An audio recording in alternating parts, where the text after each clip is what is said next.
Guys, deluded Gogh, the best YouTuber at this. Nobody talks to me, nobody's on my level. If I sound like I'm up my own arse, that's because I am, in the most humble way possible. Yeah, man, YouTube's N'Golo Kante Q&A. Now, I know it's not a Friday, but it's a dead week, man. There's nothing going on in the international friendlies. They're all pointless. I might watch a couple, but we know it's a dead thing. And I told you lot on Twitter, why wait, man? We might as well I might as well hit you lot up with another Q&A, but to do that, I need your questions. And in that regards, thank you for the questions. Now, you'll see pen markings. I don't know if you can, but yeah, I've marked them into 3 sections, possibly, because you guys have overwhelmed me with all these questions, and I want to be able to answer them properly, not on no rush thing. You guys took your time to ask me questions in my comments on YouTube, on my Snapchat, dguna04, Facebook. Admittedly, I'm very bad on Facebook. I know I should be better because it's got the most active users, but yeah, Twitter, whatever platform, Instagram, wherever you've hit me up on, man. So I got to give you guys respect. So with that being said, yeah, man, let's just crack on. We're waffling now. So yeah, let's crack on. Barry, man, that's my guy, man. He's always interacting with me on Twitter. He knows his stuff. Will Wenger move upstairs after his 2 years? I don't think so. Personally, if it's up to me, Wenger would have been up there in 2014, man, purely because, say what you want about Wenger, he clearly loves the club. He's an economist and all these things. Ivan and Stan don't have a clue. Wenger has got a lot of shortcomings, but someone up there would be someone that loves the club, someone with the interests at heart. Yeah, I don't think necessarily he'd interfere with the predecessor, well, with his successor. I don't think he would. So there's a case of that. I don't think it will happen. I think realistically, there's a good chance Wenger manages until, God forbid, he's physically unable, because obviously he's not a young man, he's an old man, and his fitness is good, and he's very good with his health, but he is an old man. I personally think Wenger wants to die in the job, like any job, he'll die in it, purely because you look at even his days at Nantes and them things there, he said all he knew is football. Like, he was a young 20-year-old, all he's doing after the game is watching football, so that's all he knows. So I don't think he's gonna call it a day anytime soon. He's gonna literally manage until he can't manage physically no more. I love Wenger, but yeah. If he left, this is the same guy. If he left, would he manage another team? Of course. It looked like he was going to leave last year, and there was the PSG links. Of course he would go somewhere. Where he goes, I have no clue. But yeah, I do think he would manage somewhere else, man. So thank you for your question, Barry, man. Aaron Jasper, how long do you reckon Pep will be about?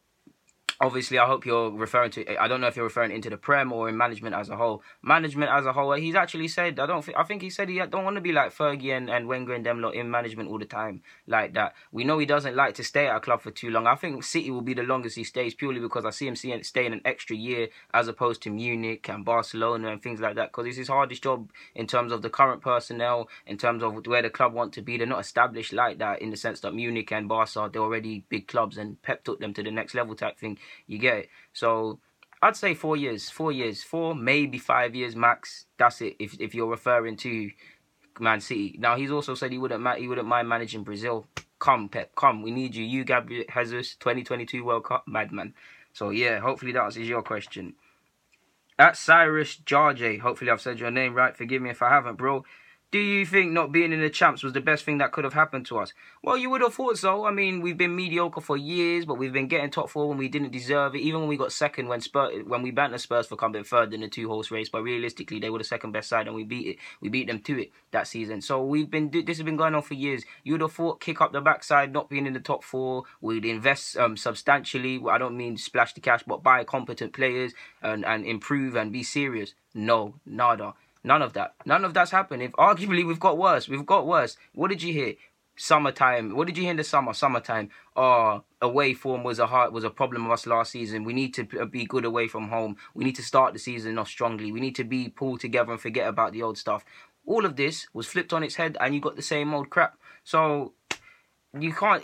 Was it really the best thing that happened to us? Like, it's just Arsenal. This is Arsenal now. We're just gonna slowly walk into the abyss. I hope I'm wrong, but that's my honest opinion, guys. And you see my video months ago. Type in deluded Gogh, Arsenal, fantastic resources, but can I be confident? Have to plug that vid because it's a good one. But yeah, hopefully that answers your question, broski. Me against the world. Will Arsene Wenger leave?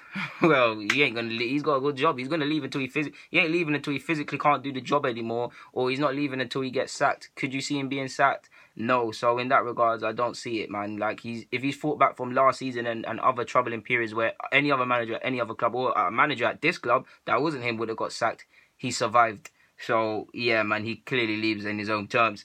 Who would replace him? That's a question. I don't know, man. I don't know who would replace him. I could say the conventional names, but I don't know. I don't know, honestly, guys, man. Off the top of my head, I wouldn't mind Jardim. Simeone's been moving a bit fraudy, but I wouldn't mind him on the basis that we'd be hard to play against. We'd be, pardon my language, we'd be cunts. Like, we'd be cunts. And Arsenal are a soft touch. I'm tired of that. So I don't know, my G. I really don't know. But hopefully that answers your question. So yeah, that's your 2 questions. You've got another question. Should Lacazette and Giroud play with each other? Well, you can, I suppose, couple games, little and large, you can get away with that. Giroud's got good hold-up play, good link-up play. He would bring the ball down for Lacazette to get into pockets, similar to Griezmann and Giroud for France. I don't think they run with that now. But yeah, you get one going. Yeah, you could say it. But if I'm honest, I wouldn't necessarily consider that a good strike force, man. I'd say Lacazette, and at least until January. I know he's acting like a twat, but Alexis Sanchez and Lacazette would be better in my opinion. But Giroud's got strengths, and a couple games you can run with that. So that's a good shout, and definitely could run that, bro. At RP145, how often do you go to games? Well, admittedly, this season I've only been to 2.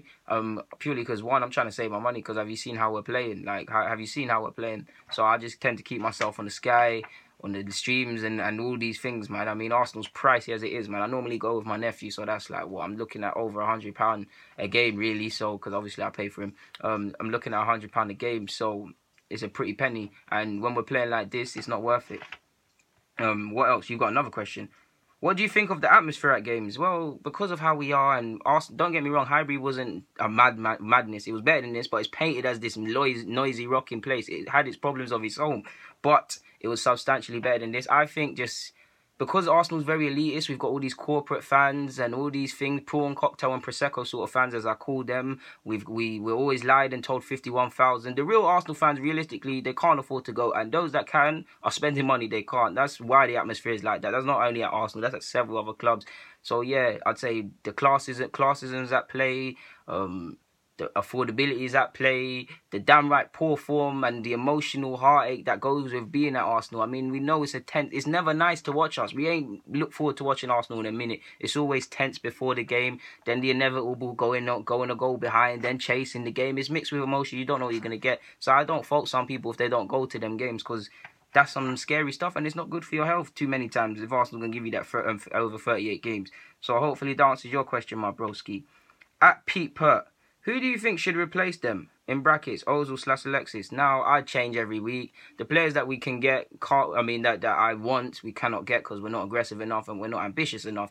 But I'd say Mahrez, max 40 million. I don't really want to pay more than that. We'd probably have to overpay slightly, but he wants to leave. He's made a big case about leaving, and he's in good form. I'd say Mahrez, worst comes to worst.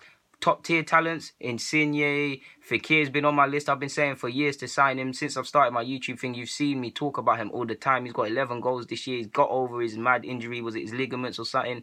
But again, he is going to cost a pretty penny because of the market. In an ideal world, I can't lie, 30 million for Fekir, I should be able to get him. But with the market today, and if Sigurdsson can go for 50 million, Premier League, people know Premier League clubs got money. So we'll be looking at close to Lacazette's fee for Fekir, if I'm honest with you, or 40-something. Definitely more than what we paid for Ozil. Do I see us prepared to spend that money? No. I mean, it does look, I do sound a bit silly because we were going to spend 90 million on Lamar, but I just don't see it. I just don't see it. We're never told the truth about Arsenal finances, so I just don't see it, my guy, man. So, yeah.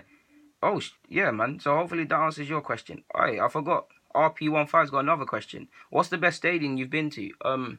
Arsenal, Emirates, to be honest with you, it's the nicest. Highbury. In fact, Highbury, what am I talking about? Highbury. I'm going to go with Highbury, and then second Emirates. I would love to go to the Nou Camp or Naples. In fact, Wembley. Wembley is the best stadium, and every time I've been Wembley, we've won. I've been to 2 FA Cup finals, we've won. It's a fantastic atmosphere, especially the one against Aston Villa, because we knew we was winning that. So I'd say, firstly, Highbury, sentimental value, and I miss it. Secondly, the Emirates. But the best would probably have to be Wembley. I know that don't make any sense, but you guys that are football purists and sentimental value fans get where I'm going with that. Hopefully that answers your question, man. Oh, I've got lost now, man. Truth 884 asks, what about Maitland-Niles in the holding role with Wilshere/Ozil either side? He's talking about, me and him were talking in my comments about 4-3-3. I wouldn't, admittedly, that wouldn't be the trio I'd throw together, but it's got potential. I mean, Maitland-Niles is clearly a central midfielder. He can win a ball back. He's a bit rugged. He's got legs like Wilshere has. Ozil out of them three would assume the 10, so it'd be more on on Maitland-Niles and Wilshere to get a good understanding. We don't want to see either abandon each other like you see with certain Hollywood Welsh footballers at this club, what they do with Xhaka. So if them two could get a good understanding, it would be great, because as Ozil ventures forward, them two are going to need to help each other and not let each other get deserted. But it'd be good. Wilshere picking passes, Ozil eye of the needle, finding pockets, Maitland-Niles putting in a foot. We could definitely do a lot worse than that. That would be I would like that, to be honest with you. So yeah. And lastly, at Radan, forgive me, I've made a hash of that. Would like to know your thoughts on the story in regards to Ozil and the news of the 10 shirt. Now, for those who don't know, it's in regards to allegedly Ozil wants the 10 shirt, number 10, to sign for us. If he wants the 10, fair enough, because a 10 to a creative midfielder is a number 9 to a striker, or a number 3 to a left back, or a number 2 to a fullback. Number 13 for me, that's my favourite number. But yeah, of course he wants that. When you look at Martial, I know it doesn't mean anything, but when Martial lost his 9 to, was it Zlatan? You could see that in hindsight's a good teacher. You could kind of make a case for, you could see the season to follow, because if you take away someone's shirt like that, you're going to show you don't believe in them. And why that's a bit more booky as at Arsenal, because Wilshere's got his contract stuff, Ozil's got his. If you now take Wilshere's 10 shirt off him to give it to Ozil, that's all great. Ozil might sign a new contract, but you've shown Wilshere you don't trust in him. You've shown Wilshere you don't count on him anymore. You've shown him he's not important and he's not vital to the club in regards to when he initially got that 10 shirt. Obviously, Ozil wasn't here, so in that regard, Wilshere was going to be the creative hub, etc., etc. So it's a choice to make. Personally, I believe Ozil wants the shirt, but I do think it's a bit clickbaity. I don't know who what's true, and only time will tell, I guess. But guys, deluded, I'm signing out. Thank you for the questions. If I've missed your question out, don't worry, man. There's 2 more parts of this Q&A to come. I'm out. DG.